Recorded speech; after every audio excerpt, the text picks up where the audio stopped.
Do you believe in guardian angels? Apparently a third of us believe that someone is looking over us all the time. There was a story in the paper this week that apparently proves that they do exist. I saw that story, Did actually, you? and it was incredible, because I have to say I'm really sceptical about these things, but this was a young mother in America. Yep. Tragic accident. The car goes off the road, a little baby strapped in the back, and they think, has been killed outright, and the car stays in water for 14 hours before it's discovered.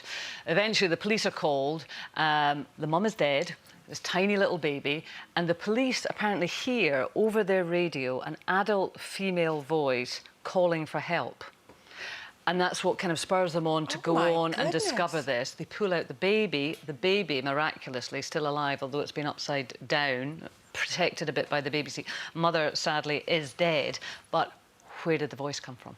And it's the police that are actually saying that they feel there was something kind of supernatural happening. And you don't normally hear a story like that from a source like the police. I mean, you know, when I was growing up, you're kind of sitting around in pyjama parties going, ooh, it was your and then granny this that happened. told these stories, wasn't it? Yeah. But, I mean, I would say I'm always sceptical, but, you know, you hear things like that and you got to think, we've got to keep a little bit open for it. What about you? I don't know. I think I'm quite sceptical with things like that. I think they almost seem kind of superstitious, but I believe in God and I'm quite religious, but you know, when something happens to you, you kind of almost believe it, and like it has to happen to you to believe it. And when I was in the Bake Off tent, I was having a really down week and just really bad week. Got back, I thought, I'm not doing this, I'm out this week. And I was just walking past the river and there were only trees, and out of nowhere, this petal flew out of the sky, from the sky, just dropped right in front of me. There were no flowers anywhere, so I don't know where this petal came from. Picked it up, and it was weird. I picked it up, took a picture of it somewhere, and then I had a great week that week, and and I just felt really great. I was like, that's a sign. That felt to me like a sign, even though I don't think I believe in these things. I think when it happens to you, you kind of do. You took comfort from it. Yeah. I'm a bit the same. I don't really believe in it, but I was in hospital once for 6 weeks. I was quite ill. I had gallstones, and they went into my pancreas, damaged my pancreas, and I was really, really ill. I've been ill by mouth and everything. I've never looked so good, but anyway,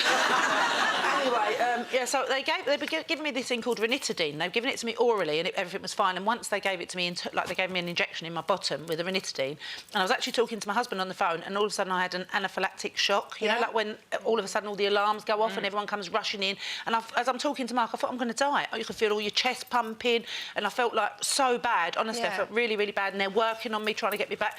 And then just all of a sudden, everything sort of calmed down. And I like to think that someone up there, maybe one of my nans or something, was looking down and looking after me. So that's my little thing. Did you have any kind of sign or anything like that? Or to you, did you just feel like you were being taken care of? I did, okay? honestly. And that someone was, I mean, obviously the hospital staff were looking after me, but I also felt that someone up there was making sure this wasn't my last moment on earth, thank God. How lovely. I know, yeah. Well, my sister always says that she feels like our granny is with her.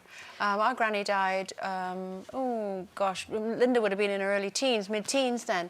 But whenever she's going through a particularly tough time, she says she can almost feel like Granny's presence in the room. Well, and she's always felt listen to this one. This is Marie, says, I was going through a difficult time some years ago. I was lying in bed crying, and then I could sense a person sitting down at the bottom of my bed.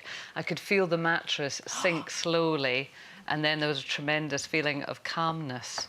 An actual kind of depression in the bed. That would freak me out. Yeah, I'd be a little bit I scared. wouldn't like that. That would be like the Sixth Sense.